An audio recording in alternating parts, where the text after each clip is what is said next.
Well, I'm relieved na sa ngayon, sa wakas, no? After 10 years, ay kinumpirma nung AMLAC yung aking nilalabas sa taong bayan simula pa noong 2016. Yun lang, nalungkot lang ako na hindi naniwala yung mga kababayan natin nung una ko itong inilabas. Pero ngayon, andito na, no? At sana ay tuloy-tuloy na ito para matanggal na yung mabasag na yung pagpapanggap ng Duterte family na sila ay mga simple mga tao. Pero dito nakita natin, bukod sa kurakot sila, yung pera nila galing sa illegal na droga. So yan, maraming nabudol na Pilipino dito sa ginawa nila simula noon hanggang ngayon. Sana po mamulat na sila. Sir, Indicated after everything, may nausgahan kayo na parang nagbibigay kayo ng fake na documents after everything. Totoo naman pala. Black na yung 18 transactions. Yung personal vindication kasi sa akin, ano lang insignificant yun kasi malaking damage ang nagawa ng mga Duterte sa bayan natin. So kahit na I was proven correct later on, pero the past 10 years, grabe na yung nangyari at marami nang namatay, na perwisyo at nanakawan dito sa ating bayan. So sana lang, sa susunod konting tiwala naman kasi hindi naman ako gumagawa lang ng kwento.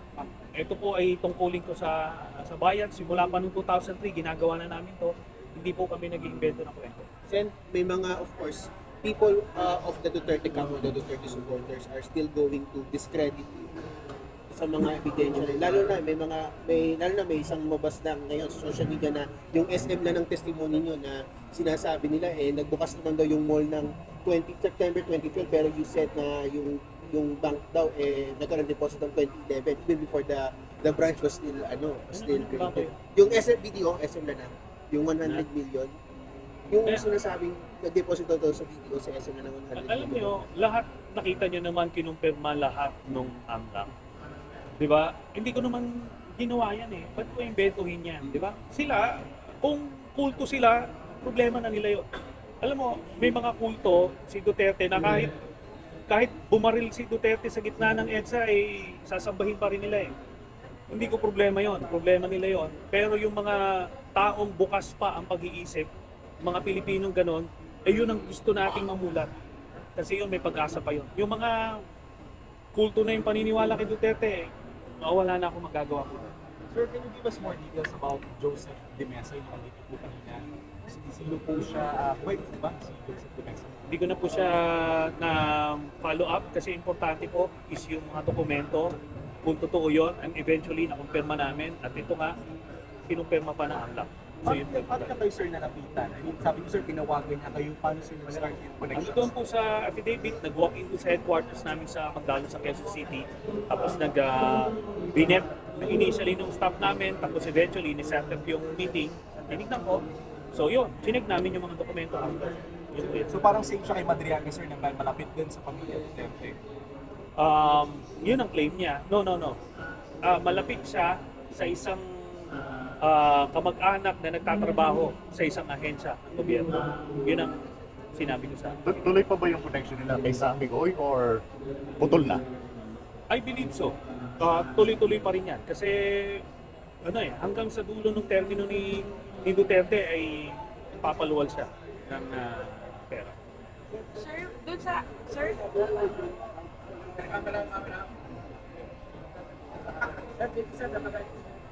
Ando doon po yun sa report ko. Kasama sa sinabit ko ng dokumento. At kasama doon sa kinumpirma ng AMLAC po yun. Yes. Sen, last na lang siguro, how important is your testimony para mawala sa proseso sa Vice President? Ito na, nakita niya natin. Kumpirma na ng AMLAC, bilyon-bilyon ng pera. Tapos bukod doon, sila tumatanggap sa drug lord. Ngayon, bahala na yung taong bayan kung magpapakakulto sila o maghanap naman tayo na maayos sa Diyos. Diba? Maghanap tayo ng leader na maayos sa Diyos. Hindi yung ganyan. Maraming pagpipilian. Diba? Ay bukod pa rin sa ganyan. Buti nga, hindi na pinag-usapan yun. May tama pa sa utak. Si Sarah, sabi ko, ano naman yun? Tayo, alam natin, marunong tayo mangilatis. tao. Alam natin kung sino yung nasa tamang pag-iisip o hindi. Yun po yun. Oo naman.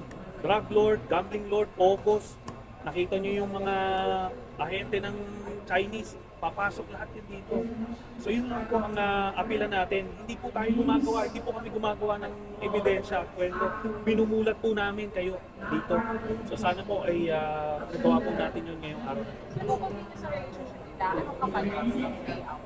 Hanggang ngayon nakaka-receive pa rin. Hindi, si Duterte, partner siya nila Michael Yang Sammy Uy simula pa noong 2001. Sila ang nagpalaganap ng kartel sa Davao. Yung binabanatan nila, pinapatay nila yung mga kompetensya nila. Kaya na-control nila yung droga sa Davao. Tapos, nung nagkaroon pagkakataon sa national na yung na-centralize nila yung na-monopolize nila yung illegal drug trade. Sila na, kaya tunay-tunelada na yung pumapasok sa customs na. Yung mga shabu laboratory na mga maliliit na hindi kanila, binasag nila kasi kompetensya yun.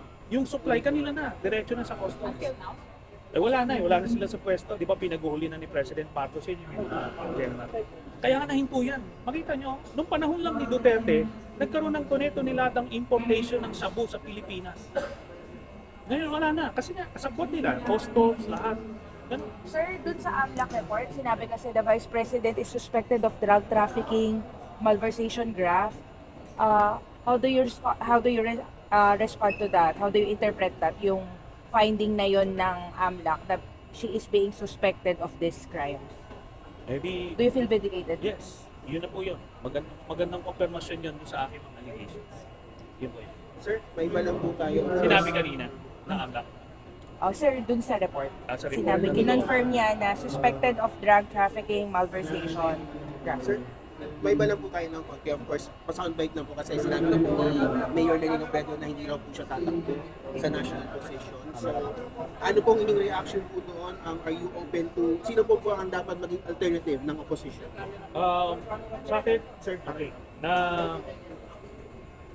yung grupo namin, yung magdalo, na nakilatis na namin yung mga prospective candidates.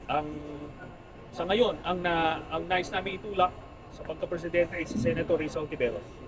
So nasa sa kanya yung kwalifikasyon at talagang tumitindi, lumalaban. Kumbaga paglalabang ka ni Senator Risa. Yun nga ang comparison kay Mayor Lenny. Both of them are good public servants. Pero ang kaibahan nila, si Mayor Lenny, ipaglalaban mo eh. Pero si Senator Risa, ipaglalaban ka. Yun po yan. Nag-usap na po ba kayo ni Senator Risa or are you convincing her? Well, tuloy-tuloy kami nag-uusap. Tuloy-tuloy po kami nag-uusap.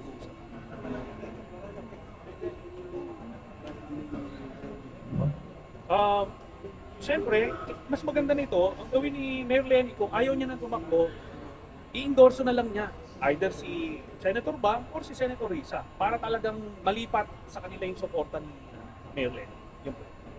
Okay, thank you, sir. Thank you, sir.